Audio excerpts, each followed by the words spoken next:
kita mengubah lagu tu dengan syaratnya bukan semata-mata nak modernkan, tetapi kita kena juga jaga teknik permainannya. Evolusi bukan ancaman, sebaliknya cara untuk memastikan gamelan Melayu terus hidup dalam dunia muzik hari ini.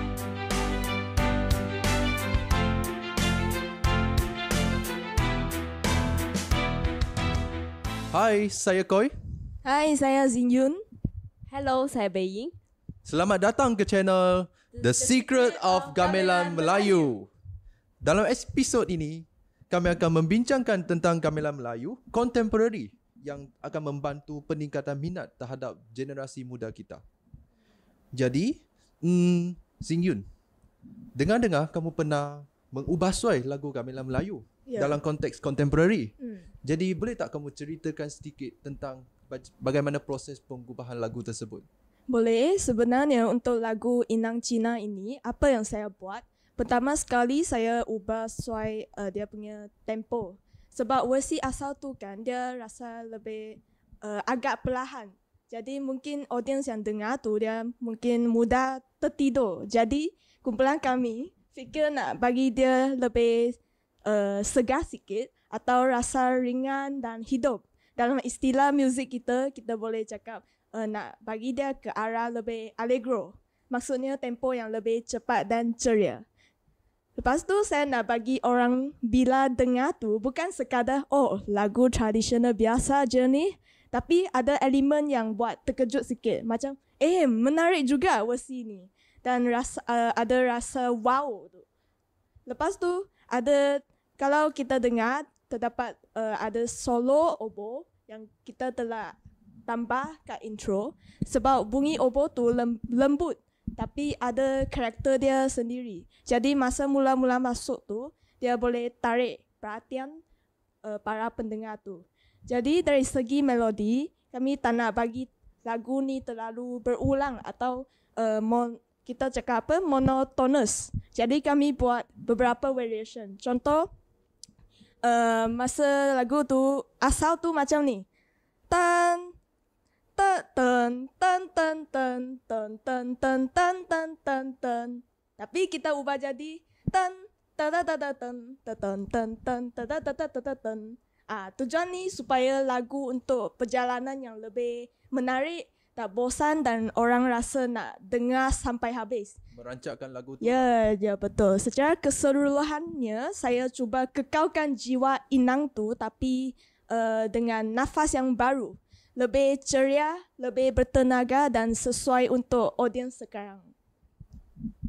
Okey, baik, terima kasih. Itulah pandangan daripada pengubah lagu. Jadi, Beiying, apakah pandangan kamu pula sebagai pemain lagu contemporary?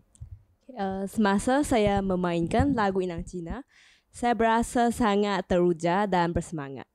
Lagu ini mempunyai irama yang rancak dan bertenaga dengan tempo allegro sekitar 140 beat per minit yang membuatkan suasananya ceria dan hidup.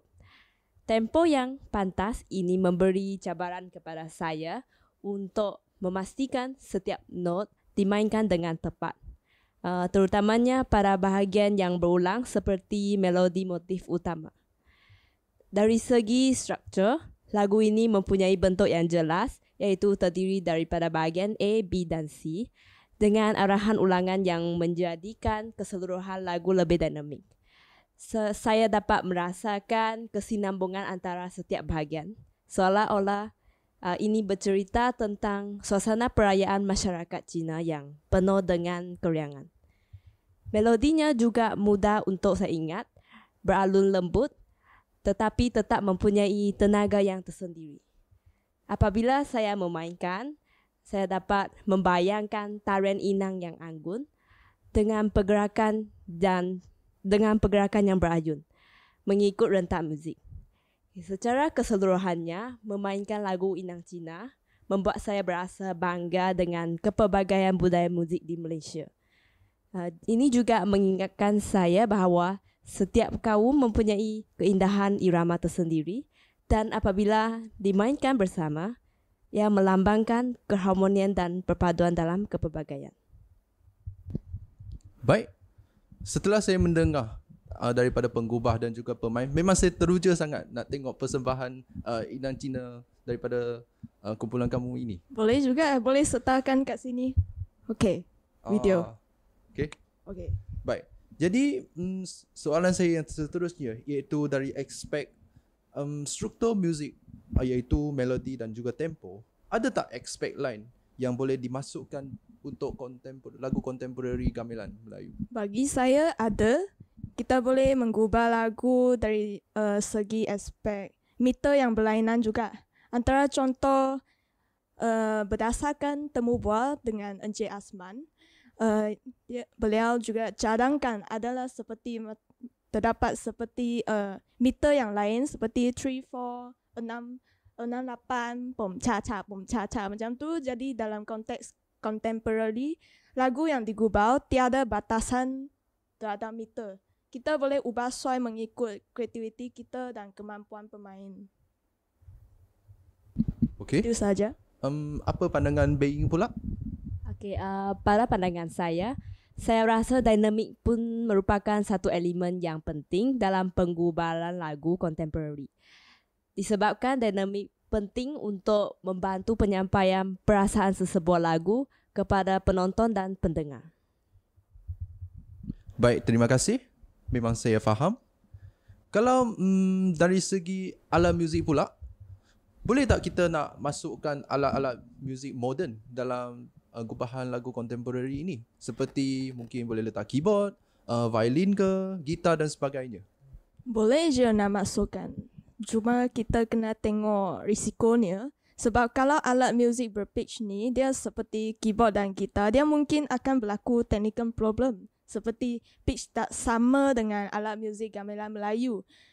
Terdapat juga masalah yang lain juga. Contoh balancing dia pun mungkin tak sesuai lah. Sebab Susah kalau untuk selaraskan. sesuai untuk selaraskan. Sebab gamelan ni dia perlu mic yang lebih sensitif. Tetapi masa kita tambah alat muzik lain, kita kena selaraskan. Jadi persembahan tu baru boleh menampak cantik lah. Macam tu. Okay, faham. Jadi ada tak apa alat muzik yang sesuai untuk kita masukkan? Kalau nak selamat, kita boleh menggunakan alat muzik yang tidak berpitch. Contohnya alat perkusi seperti simbal dan tamborin. Alat perkusi ini, dia tidak akan mengganggukan melodi alat gamelan. Jadi dia akan lebih selamat lah daripada kita tersilap menyentuh pantang larang penggubalan lagu gamelan. Okay, bagus. Terima kasih.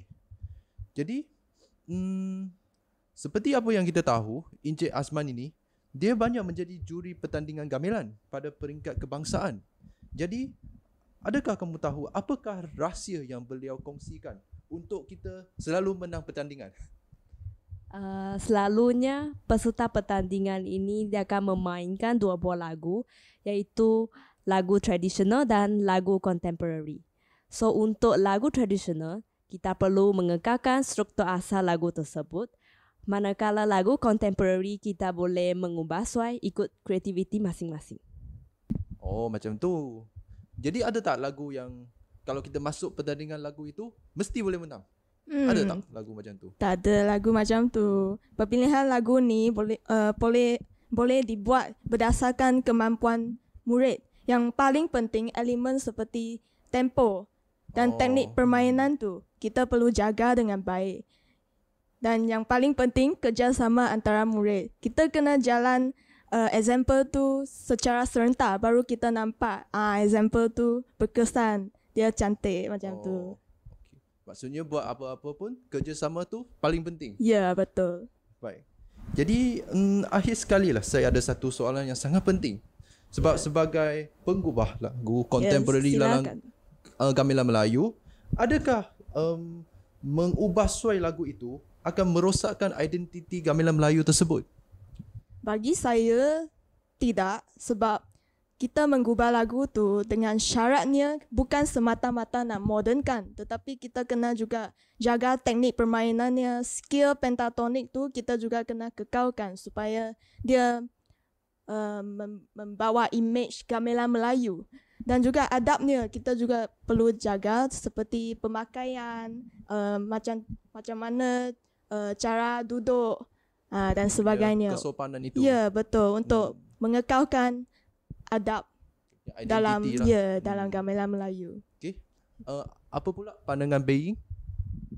Okay, bagi saya, kita menjadikan lagu kontemporari untuk menarik minat dan semangat cinta akan warisan negara.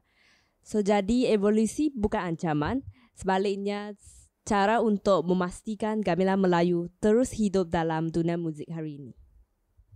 Baiklah, terima kasih sangat-sangat atas perkongsian yang sangat menarik ini. Jadi dengan itu, berakhirlah sesi kita pada hari ini. Jadi jangan lupa like and subscribe untuk channel kami. Kita jumpa lagi pada episod yang seterusnya. Bye. Bye.